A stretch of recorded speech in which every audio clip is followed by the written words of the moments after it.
Ladies and gentlemen, I am now very pleased to welcome the next panel, which will focus on business models for advancing nutrition, a very important subject. We are delighted to have Julianna Goldman from CBS News to chair this session.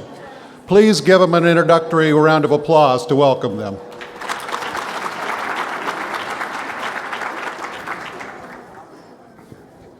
Thank you all very much for being here this morning. We'll just do some quick introductions and then we'll get into this discussion where we're going to look at how the private sector is, how the private sector can be doing more, what the private sector should be doing to move the needle on health. I'm joined by Marc van Ameringen. He's the Executive Director of the Global Alliance for Improved Nutrition, or GAIN. Paul Schickler, the President of DuPont Pioneer. Jai Shroff, the CEO of UPL Limited, and Sheila Redzepi, Vice President, Global Advocacy and Sustainability Strategy at Unilever. So we'll just begin the discussion and you'll hear from each of our featured speakers, and then we'll get into a little more of the nitty-gritty and then take questions from the audience. So just to kick this off, the business sector at all levels is shaping the world's food system. How can agri-food businesses leverage their resources and reach to reduce malnutrition while also striking that balance to maximize profits? Who wants to start? Why don't we, Marc, let's start with you. Well, thank you. I think, I'd rather frame it a bit more around, how we see business playing a key role in solving this challenge of malnutrition. And I think, we need to recognize the huge opportunity of harnessing the private sector, harnessing markets much more effectively. There's no way the public sector is going to solve this problem on its own. And for a long time, the debate has just been around the public sector doing this. But people get their food from the markets or they grow it. And they don't get it from governments. So we really do need to bring the private sector much more fundamentally into the discussion on reshaping the food system. At the same time, we have to bring into the conversation the opportunity around the private sector, but also the side of the equation where the private sector is also part of the problem in addressing malnutrition. And so we have to kind of tackle both ends of those extremes at the same time and come up with some very clear strategies to try and leverage much more out of the private sector than we are today. How is it part of the problem? Well, I think, we heard in the earlier panel, we have a epidemic of overweight and obesity today, for example. That is now at, depending what estimate, 1.9 billion people in the world. And a lot of that is people eating the wrong kind of food or not having access to an affordable, nutritious diet. And so that's just one piece. We also know from the agricultural systems that we often are not getting the kind of crops or the diversity in the diet right now that we could have.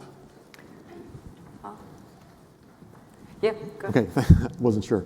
Maybe a little perspective. Here we are talking about food security and health and nutrition. And you might wonder why DuPont is in that discussion. And the perspective I would offer you is the company has gone through, I would suggest a massive transformation where today our business is about 50%. 50% of the business of DuPont is in agriculture, food, and nutrition. So we are part of this issue, but also really excited to be part of the discussion and debate. And so what I would offer is some examples that suggest what we are doing that does demonstrate not only how the private sector can contribute to some of the challenges, but I think it also opens up the opportunity for collaboration so that we can work with others, both in the private sector as well as NGOs and governments and academia and so on. So what do we do? Like I said, agriculture, food, and nutrition is half of our business. And so some specific examples of products that we have in the marketplace now, we've got a product holdback.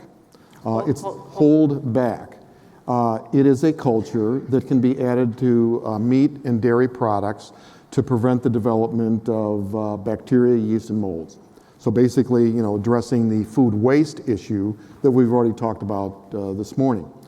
A second product is sold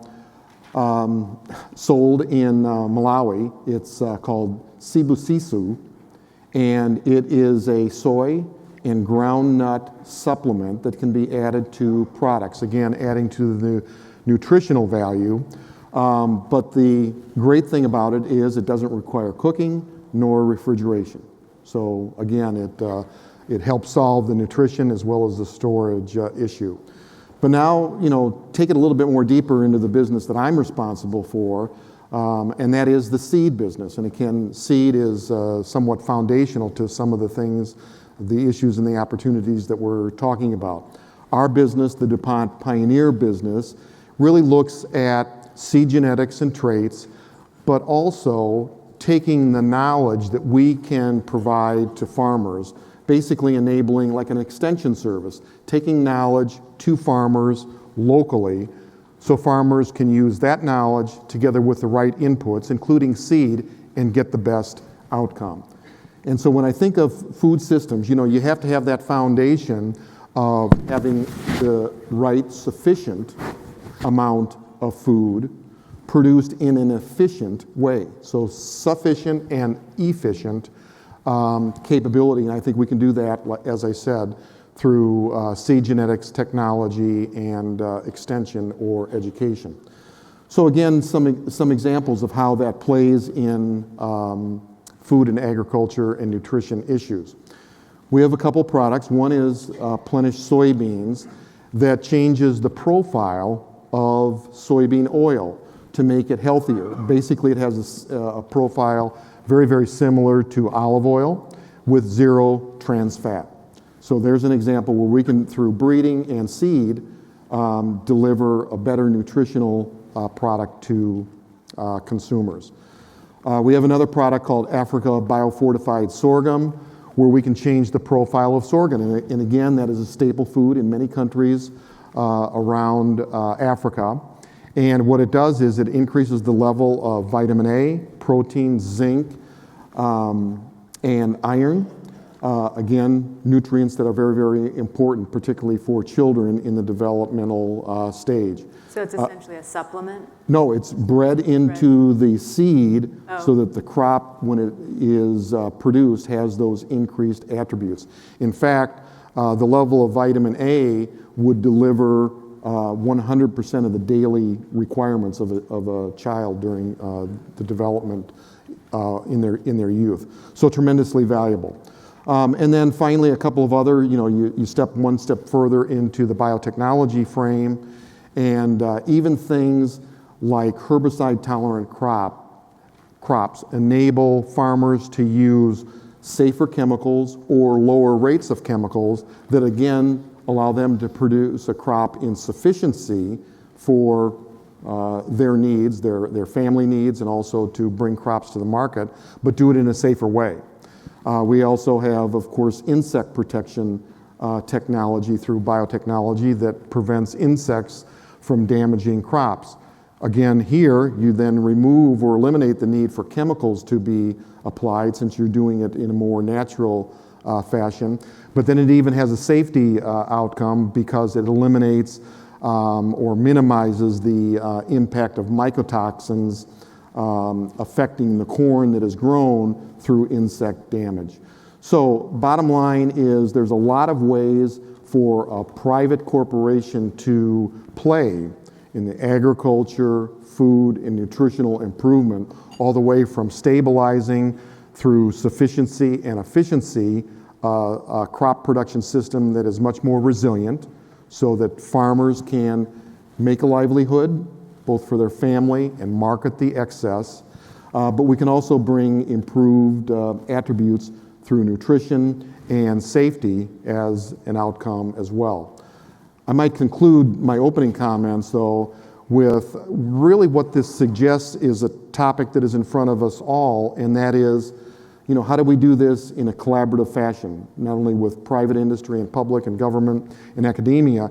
And a great example is the Feed the Future initiative in USAID.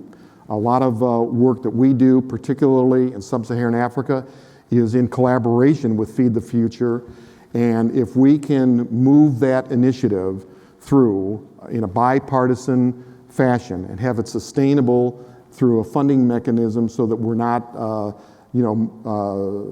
dependent upon the whims of each year's appropriation, if that can be extended fully, bipartisan, both sides of Congress, that I think will enable more collaboration and bring some of these solutions forward. So I really would continue to have all people in the audience and participating in this conference focus upon supporting Feed the Future now and regardless of the Congress or administration that's in charge.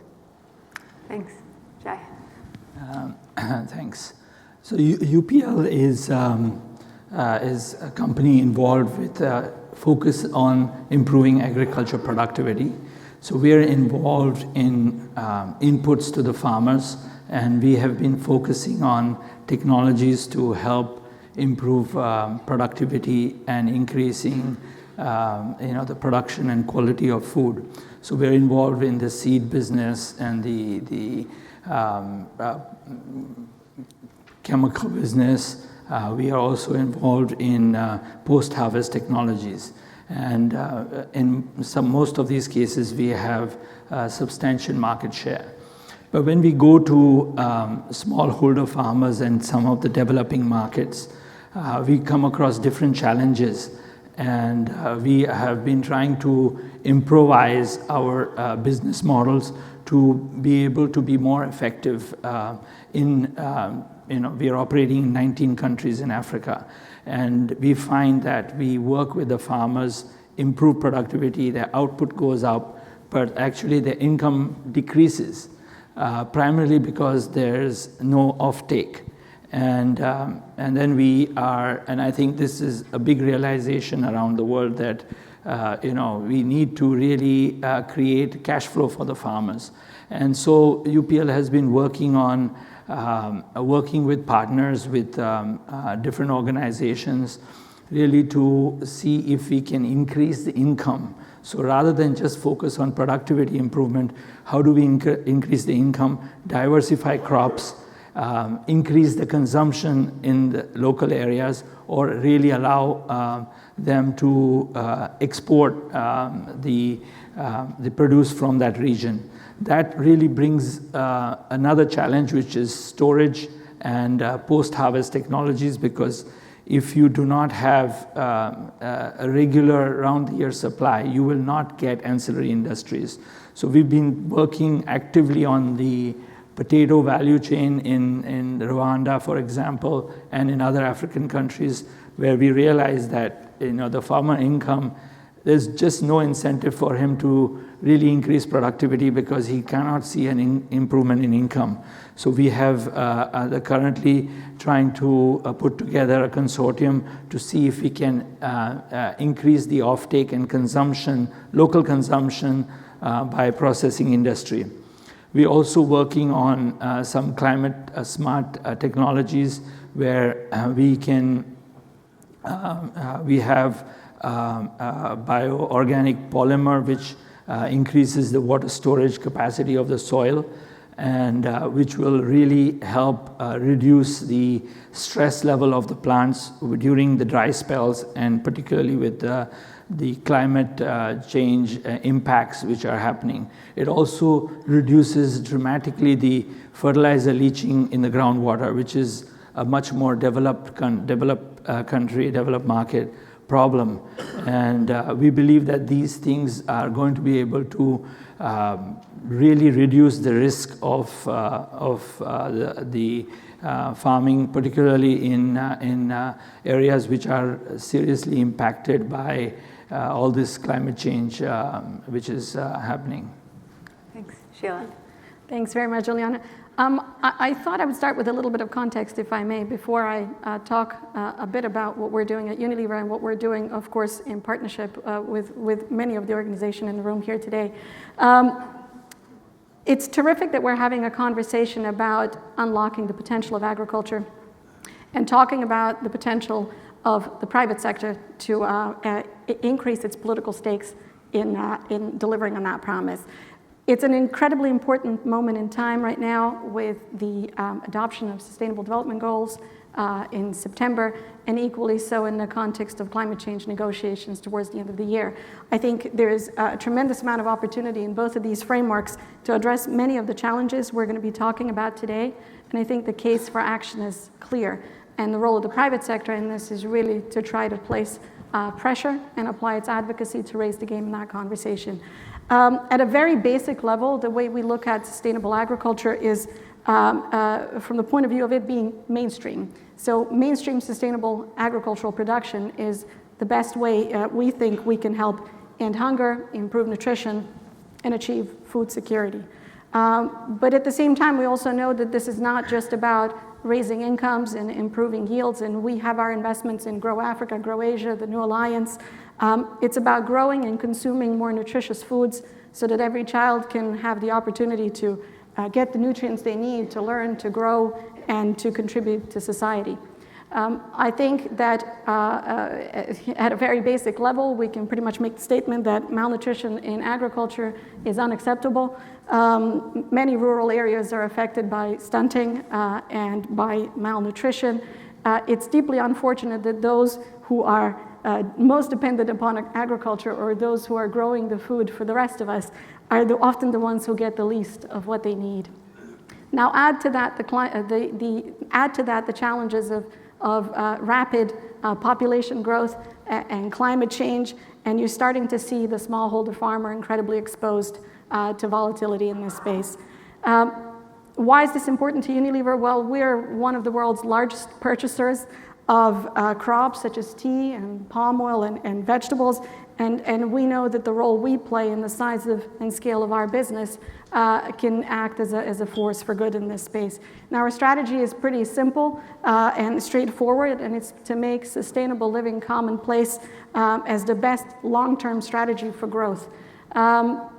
A few years ago, we put out a pretty bold statement out there that we would decouple growth from environmental impact, so that we would double the size of our business and reduce environmental impact and increase our social impact, and we're on our path to deliver on that promise. It's a challenge, but the way it relates to the conversation we're having today is really about what this means for us in the context of nutrition and agriculture development. And this really means sourcing all of our products sustainably, raw materials sustainably, taking part in networks such as Scaling Up Nutrition, fortifying our products, working with smallholder farmers, and generally through improving our portfolio of products. I thought I would highlight just a couple of examples of the kinds of product-specific innovations that we have had in this space, and the partnership we have had with other organizations on the advocacy front, but also in terms of implementation on the ground. We, to date, have fortified 1/5 of our product portfolio globally, such as spreads, which has a very long tradition of vitamin A and D fortification included in Africa in particular.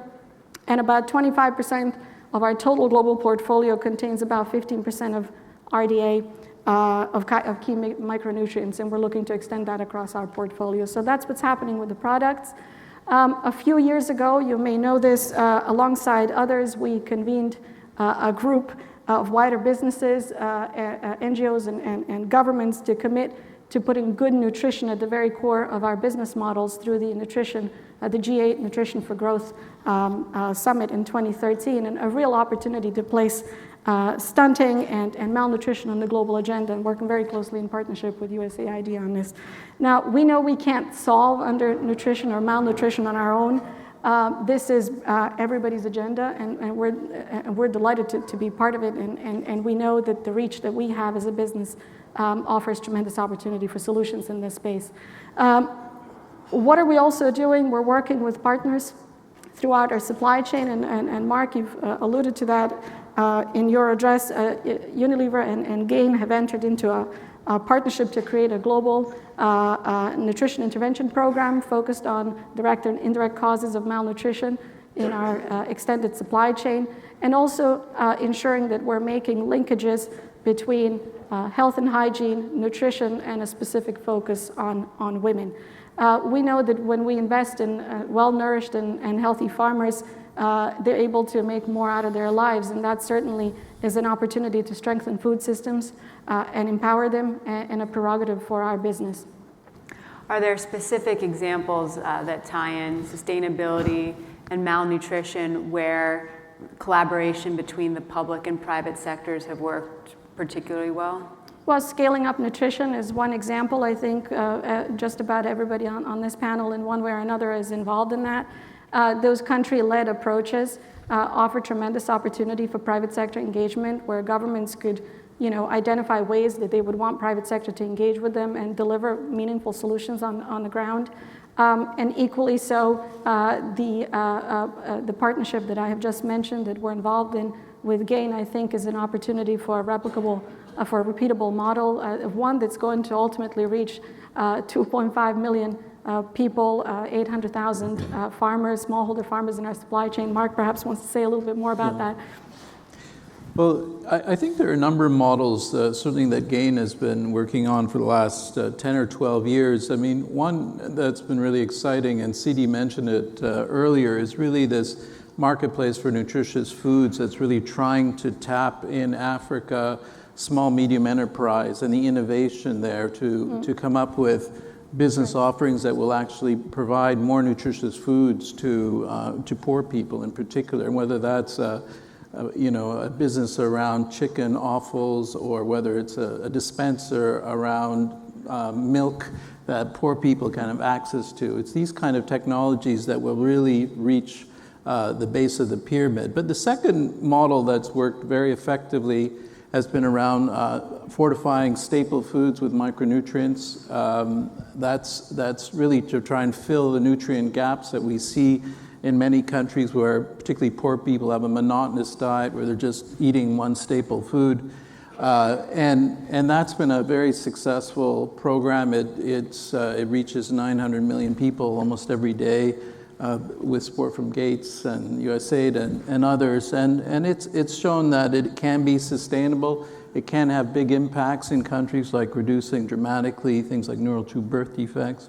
I think the third model is what Sheila was mentioning, is that, how do we tap much more effectively the supply chains of large companies, and to try and look at nutrition not just as an end product, but try and see how do we get nutrition, whether it's at the seed level. We heard about biofortified crops, heard from DuPont, but all the way through storage, through transport, through distribution. And I think one of the more important parts of tapping that supply chain is trying to improve the actual nutrition of those farm families who are working in that supply chain. And that's what the partnership with Unilever is, to try and reach 2.5 million farmers and improve the nutritional status, and particularly focusing on women, farm workers, pregnant women, and children. So there's a few examples. Great, thank you.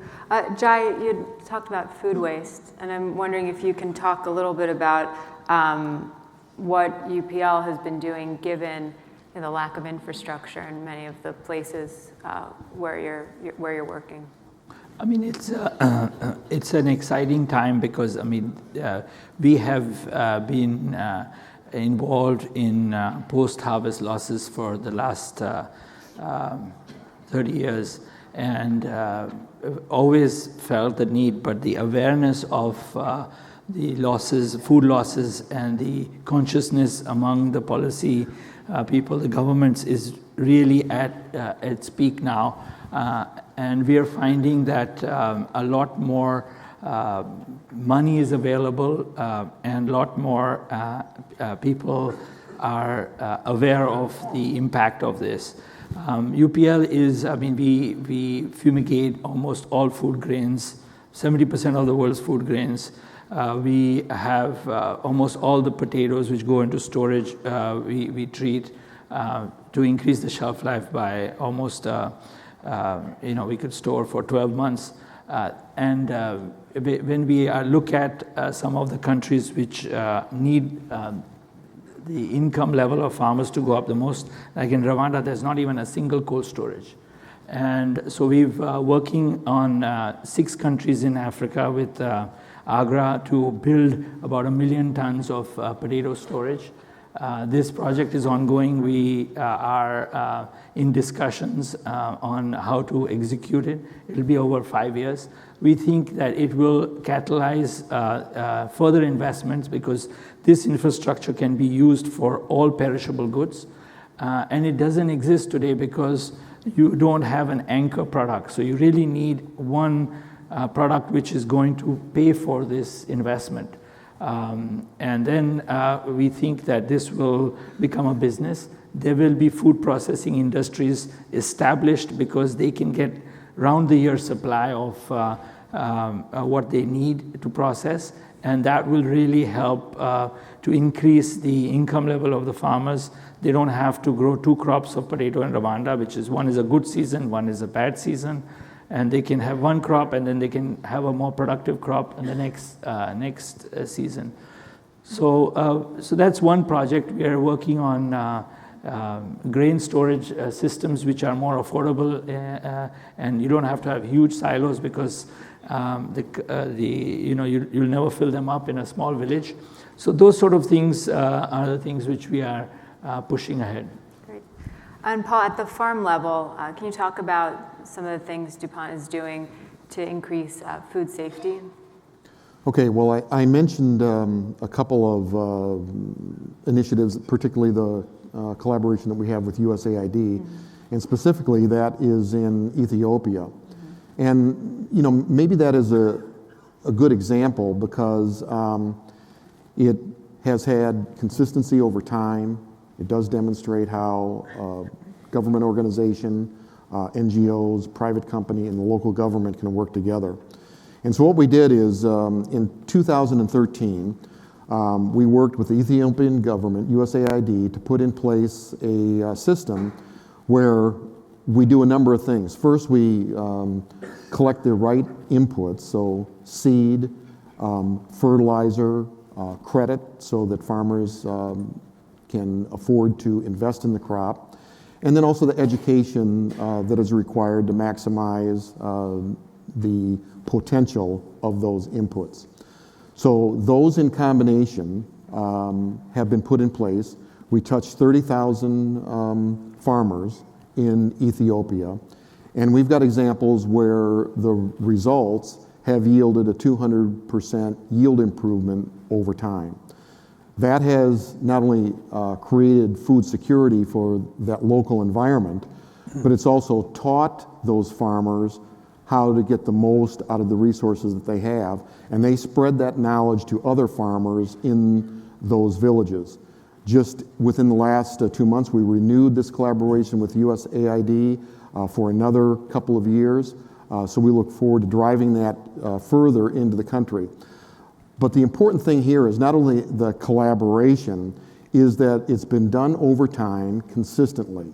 And I think Ethiopia is one of the great examples where the government has invested in research, has invested in education, has committed to credit availability and also market development over the last decade. And together with companies like DuPont Pioneer and the USAID program, we've seen a very significant improvement in food security in Ethiopia. The Economist Intelligence Unit does a food security index, and compared to 3 years ago to today, Ethiopia, in the ranking of countries around the world, has improved its ranking by 15, and I think a lot of that is due to consistency over time of programs and the benefit of public, private, and government organizations working together. Thanks.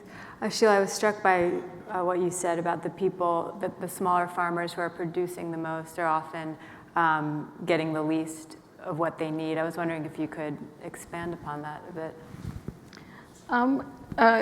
If you look at the work that we're doing with smallholder farmers in our own supply chain, that's probably a good place to start.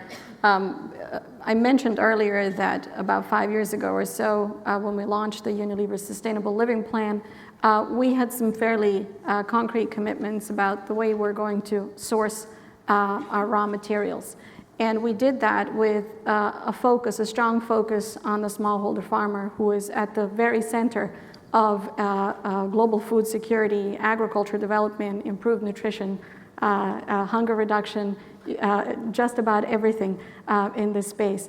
What we set out to do at that time was to really focus on agricultural techniques and education programs through the Sustainable Agriculture Code, which is an open source code that all of our suppliers can access, something that we have had in place for well over 15 years now.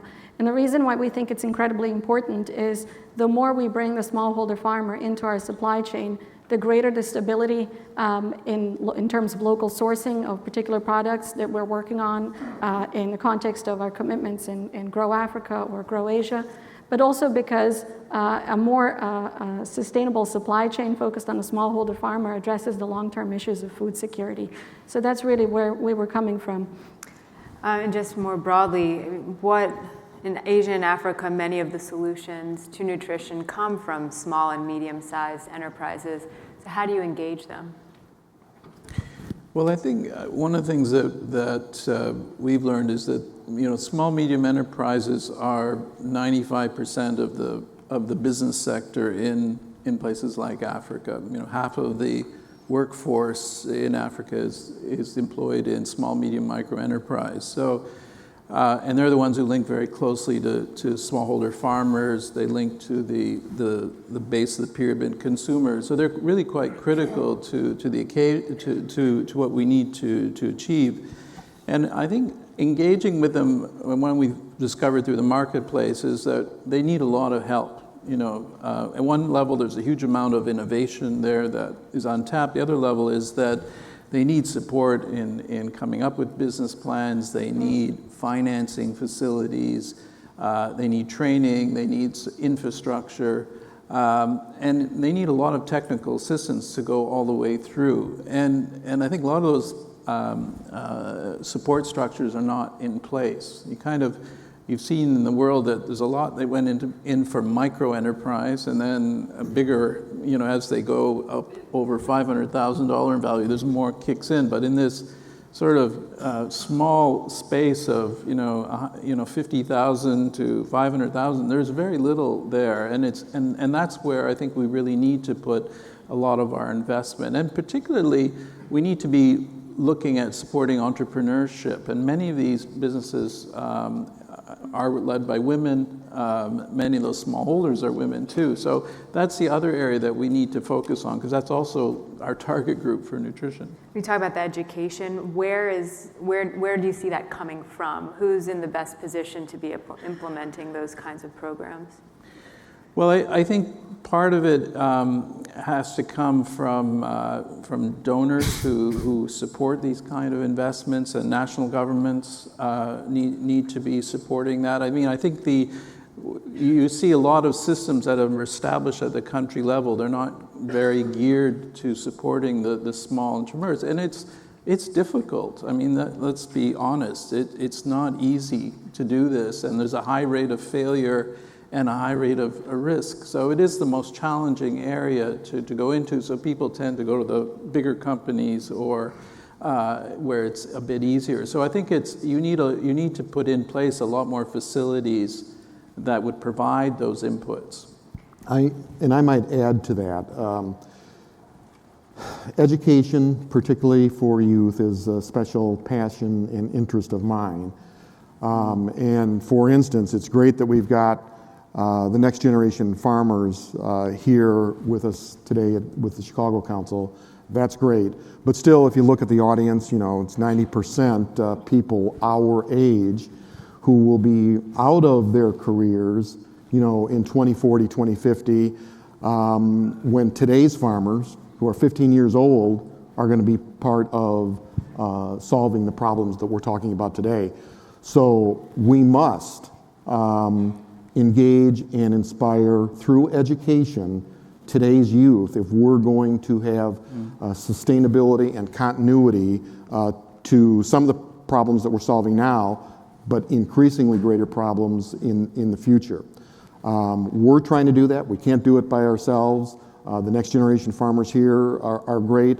But for instance, we've got a partnership in sub-Saharan Africa with 4-H to do two things: to bring ag curriculum into the school so that youngsters, youth, learn about agriculture and the opportunity at an early age.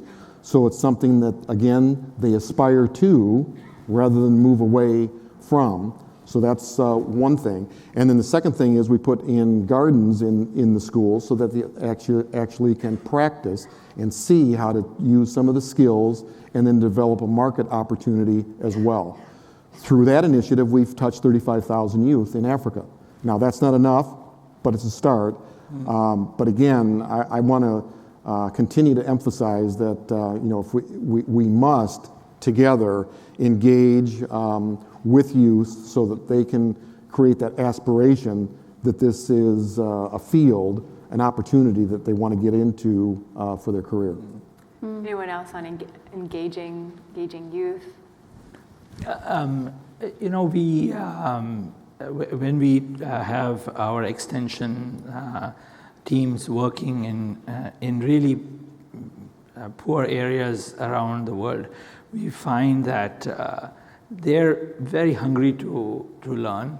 They're very interested in improving their living standards, and you get fascinated, and it is amazing to see the amount of enthusiasm. They're sitting in their fields. They're sitting through the training programs which we conduct. I think a lot of the companies in our industry, which is the farm inputs, do the same thing, and you'll be surprised how much effort they put in. They'll come in from 3 hours walk away to come and be at that meeting. So I find that if we can address their income level, I think the next level of education, which is nutrition and to improve their lifestyle, they are very interested in it. So I see that it's not that big a problem. I think we need to give them income security, and the next education, which is nutrition, which is education, which is all the other aspects of it, are relatively easier to deal with once you get him out of the abject poverty which exists in many parts of the world. Great. I think it's great we're having a conversation about youth because I think for all the best will in the world that all of us around the table have invested in this work, some of the most innovative and creative solutions that we have seen have come from young entrepreneurs. And we've done a tremendous amount of work with them through the Unilever Sustainable Living Young Entrepreneurs Awards, which we do every year. What we found is that the opportunity to scale some of these small, young, entrepreneur-driven programs in the agricultural sector is an incredible return on investment. But we're also learning through the work that we have been doing with Shakti in our distribution and retail channels in India and Asia in particular, and increasingly so in our distribution in Africa, particularly in the ice cream distribution sector. Quite a huge opportunity for young people to be engaged in setting up, running their own businesses, being part of a bigger business, and having the security that comes with being associated with consumer goods companies who benefit tremendously from engagement of young entrepreneurs in their supply chains. Well, sort of looking to the future, how do you think food policy is going to have to change to make sure that we not only have enough food, but also healthy food? As a start, we should probably be having a conversation about food security, agricultural development, and nutrition as one conversation. I suppose the opportunity that presents itself in in the framing of Sustainable Development Goals is probably one where this could translate into some meaningful country-led and country-owned policies. But I certainly, as a start, we ought to be having a conversation that doesn't differentiate food security and agriculture from the conversation about improving nutrition, and increasingly so a conversation which is really focused on sanitation and health and hygiene. Paul? Yeah, I would make two comments that I think can be, directly planned for the future. One simply is if we can continue to minimize, take away trade barriers, that is a great step forward to helping local economies be more market-oriented. Without question, I think it's proven that lessening or eliminating trade barriers opens up opportunities for agriculture to develop and flourish. And then you've heard from the Chicago Council report, Doug mentioned it in his remarks, that one of the recommendations that we are making is that we must bring all of the disparate components together and talk about agriculture, food, nutrition, and health together instead of looking at them each individually. Well, I think it's a big question. I mean, I think at one level, we need to be thinking very practically and looking at food policy that puts women and adolescent girls right at the center, because I think that's the nexus between the food security and the nutrition debate going forward. So I think that's one level. I think the other, I think we have to kind of be thinking of the food system of the future and not trying to build on the one of the past. And I think as we look to that food system of the future, we do need to put on the table what do sustainable, nutritious diets start to look like. I mean, the recent food guidelines that have come out for discussion here have pointed to this, but we actually can't have everybody eating the same diet as we are today and sustain the planet. So we have to get this on the agenda. What does the diet of the future look like that will allow us to have a sustainable food system, and that will also deal with the fact that we have so many people suffering from undernutrition and overweight and obesity? I think that's really the heart of it. Yeah, I think, this is a challenge. The fact that we are all talking about it, I think, is probably as important as legislation. I don't know how we will legislate it. Awareness is growing. I think the large food companies, the small food companies are trying to create a differentiated approach.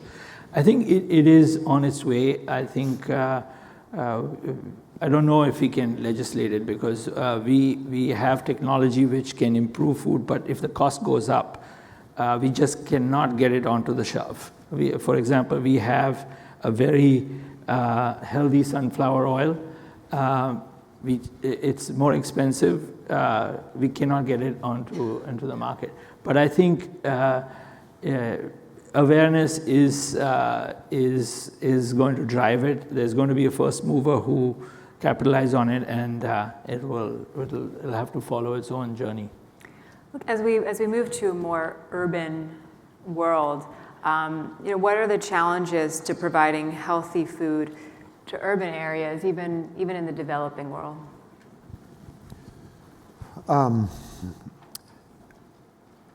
Clearly, in most of the world, particularly in the developing world, we've got a tremendous rural to urban migration. And I think we've passed the point where now, today, more than 50% of the world's population is in an urban environment. So, to me, what that means is we need to strengthen rural communities. That's smallholders, that's medium-sized farmers, that's large farmers. We've got to strengthen rural communities to make them healthy, to make them approach farming as a livelihood, as an economic opportunity. And that gets back to the point that I just said about inspiring the youth. Yes, we need youth to go into cities for opportunities there, but we also need youth to do a reverse migration to rural areas so that they can be part of the economic opportunity that needs to flourish in rural communities worldwide. Well, I think this is where we have real opportunities to rethink the food system a bit. We're going to have, 60% of people living in cities, particularly in Asia and Africa, and those are the regions where we have the most malnutrition already, and where they're most susceptible to climate change. And so I think we have to be really clear that we don't want to just, as I was saying, the same paradigm we have now, which would mean that you have billions of people sitting in slums, consuming highly processed, cheap food, and so we have to kind of work away from that scenario so that we are shaping urban food systems in a way that they actually are. Some cities, for example, are taking decisions to grow 50% of the food within the vicinity of the city, and like Shanghai, actively cultivating fresh roots and vegetables around that city and making sure they're available at a low cost. So I think it's the kind of planning that we need to start to think of. I think the other piece is that we also need to be aware that there's a lot of new technology that's coming, such as 5-story high hydroponic factories that can produce leafy greens with a third of the water with no people, that are already on the market and starting to be used in supply chain. So I think we also have to think of what are some of those technology opportunities that we're going to see in the future. I think we're Terrific. Q&A now, is that okay? I think so. Thank you so much. What an interesting conversation, especially considering that the agri-food business sector is more than $5 trillion globally. So it's a real opportunity to talk about how we can change the food system for the better. So we have several minutes now for audience Q&A, and we're also taking questions via Twitter. Please raise your hand if you have a question. Please wait for the microphone to come to you and identify yourself. And this gentleman in the second row, we'll start with you, and we'll take about 3 questions at a time, and then go to the panel.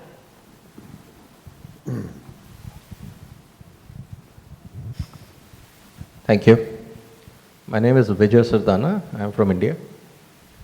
The interesting point was discussing on this aspect. I would like to know that when we are talking of poor farmers and nutrition, at the same time, consumers are also poor in the same country. If 80% small farmers are poor, almost 70% consumers are also poor. How we are going to increase the income for the farmer? At the same time, we are talking of global competition, opening of the market. The increasing competition is further suppressing the prices for the small farmer, which is actually discouraging, the siblings or the offspring or kids of the farmers moving away from agriculture. How we are going to reverse it? Because unless we increase the income in agriculture, things will not reverse. Mm-hmm. And who will pay? Who will ensure the margins and profitability for small farmers? Mm-hmm. Thank you. A terrific question. Let's take another one from the gentleman right, two people down. Thank you. David Wilcox, Reach Scale. Everyone on the panel mentioned women. Almost everyone on the panel mentioned cross-sector. The question that's important here is which sectors and which women and how do we invest in them? Right now, globally, we are making the wrong investments in specific cross-sector opportunities. For example, the place where we could maximize the education of women around nutrition is in water and sanitation. That's the opportunity to get every woman, the information she needs. And yet the model that we're scaling globally and is supported by big multilateral organizations like the UN, doesn't benefit women, is bad for women, doesn't build social capacity, and doesn't provide any health or sanitation education. So that's $300 million into a model that isn't cross-sector and isn't educating the women with what they need to know. There are multiple other examples where we're actually not doing what we're saying we have to do. We'd actually have to change our direction, use different models to do what you want to do. So how do we get that change to happen? How do we find the models that can actually work and then get all the players behind those working models? Terrific question. For our third question this round, let's take one from Twitter. @Kate in Colorado would like to know, how can industry incentivize conservation techniques that build soil and increase yields? So I'll turn it over to you, Julianna, and the panel to respond to those first 3 questions. I'll go with the last one. That's sort of right in our business. How can we incentivize farmers to improve soil and water management? First of all, I would argue that farmers in the United States, in Colorado, where the Twitter question came from, in the United States, throughout the world, farmers are environmentalists. I think we need to understand that right off the bat. They grow a crop one year, and the next year they know that they've got to employ practices in order to make the future successful. So I think we need to start with that understanding that farmers are some of the greatest environmentalists that we have. So what can we do about it?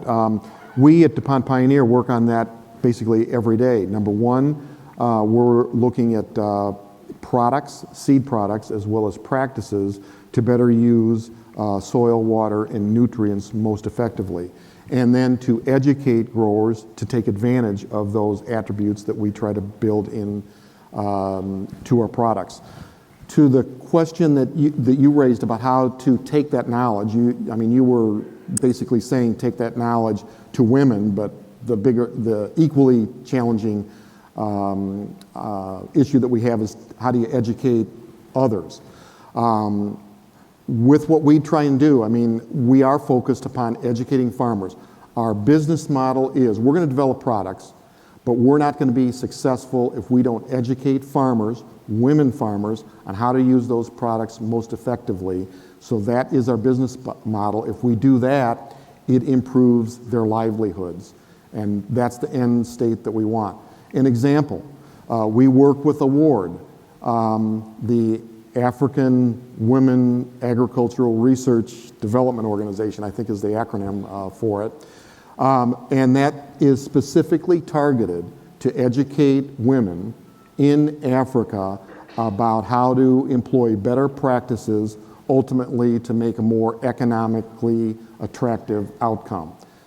Now, we can only train so many African women per year, but the model is they need to go back to their home countries and take that message forward. And we can do our part, but then we need to get sort of the benefit of multiplication of we train a certain amount and then they train more. It's sort of train the trainer model. Marc, you wanted to add?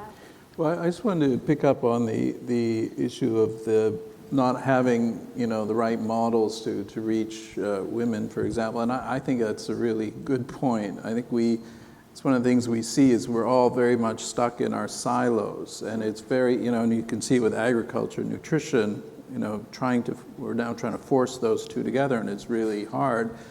But when you even know the target group, we've known for years that, of the smallholder farmers in Africa, most of them are women. They're the same target group that the public health system's trying to reach, with all the nutrition-specific interventions. Do those two meet? No, they don't meet. And I think we kind of need these kind of new models because, everyone's trying to reach the same person from, parallel paths. And I think it's really at the heart of whether nutrition actually is successful in the future or not, because so much of nutrition is intersecting with other key sectors in the nutrition-sensitive space, but we yet don't have the models of how we integrate, how do we come together, and how do we actually reach that key target group. Sheila, you wanted to add something? Yeah, I absolutely agree with that. But I wanted to, so I'll let that one be because we agree, Marc. On the last one, the question around conservation, that kind of struck me because, one of the points that I made earlier was this incredibly important intersection in the conversations and policy around climate and development. Two sides of the same coin, mutually reinforcing and incredibly important, that we're looking at the farmer, at the smallholder farmer, at the very center of both of those conversations.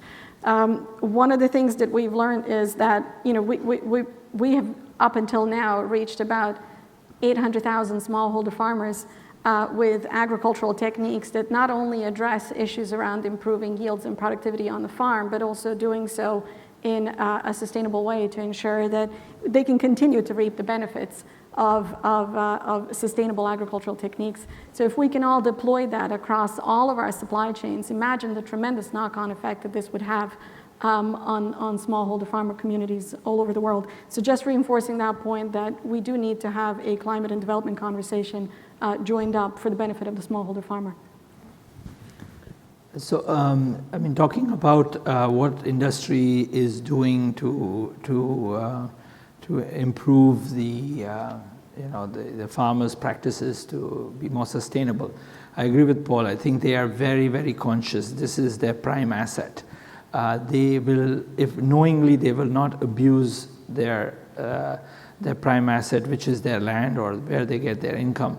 We need to make these technologies affordable, and we need to make sure that they are getting good value for their investment, which is their produce.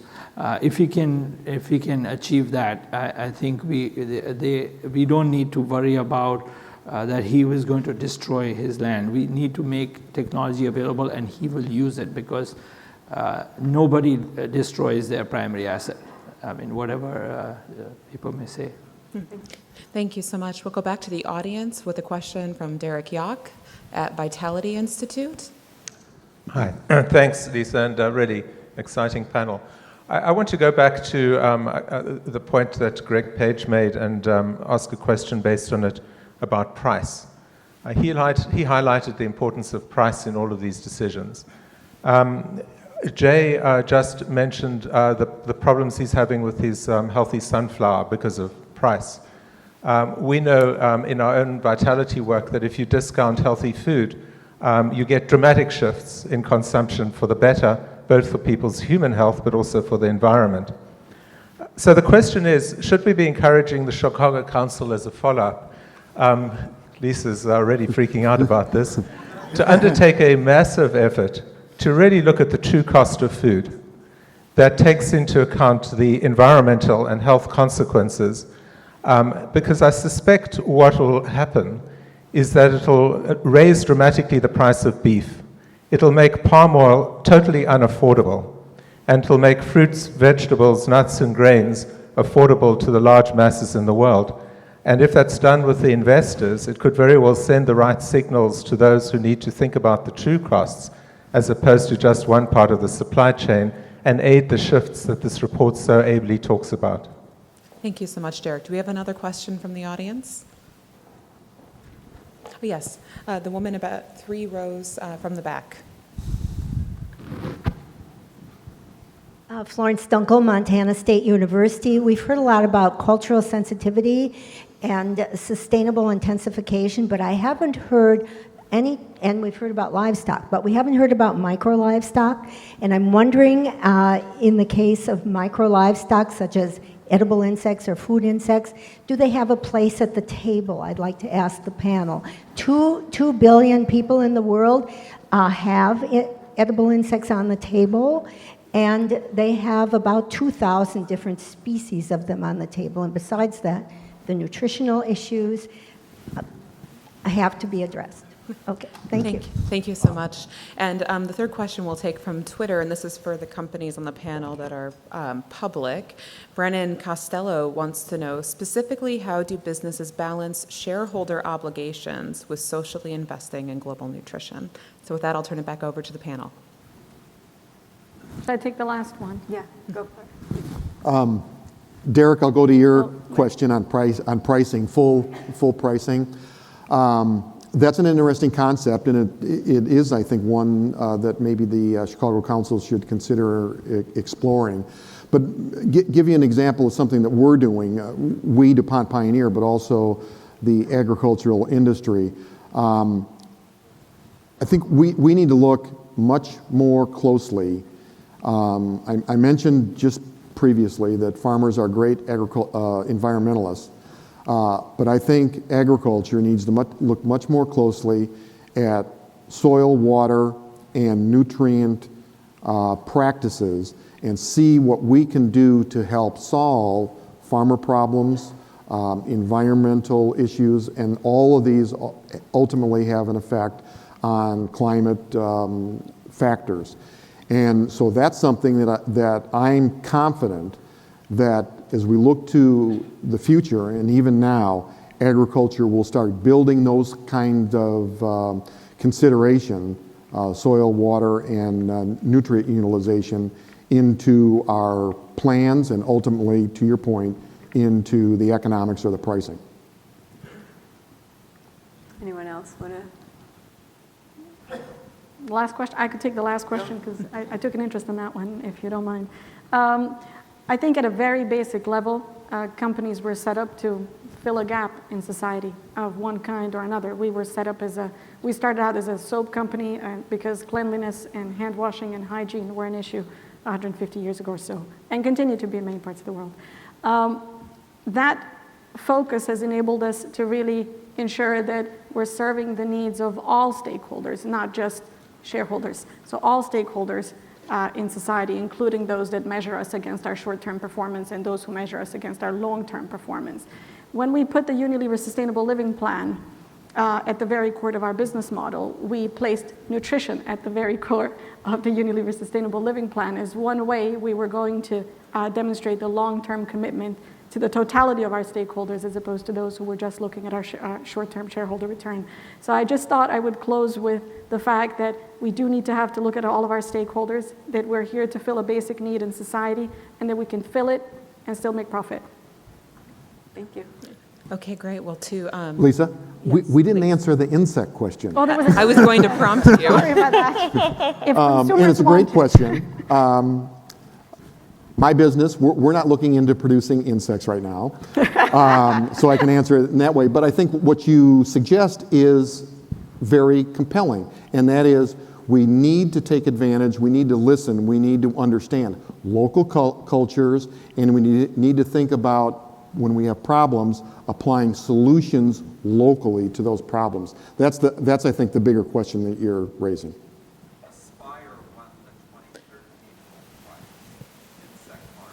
Insect farm. That's terrific. But no, we agree insects are important as well as aquatic plants. You can read about them in the report.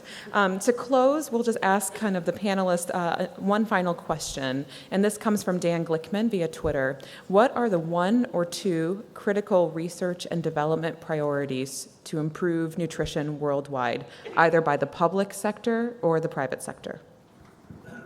Why don't we go through? We'll just start with you.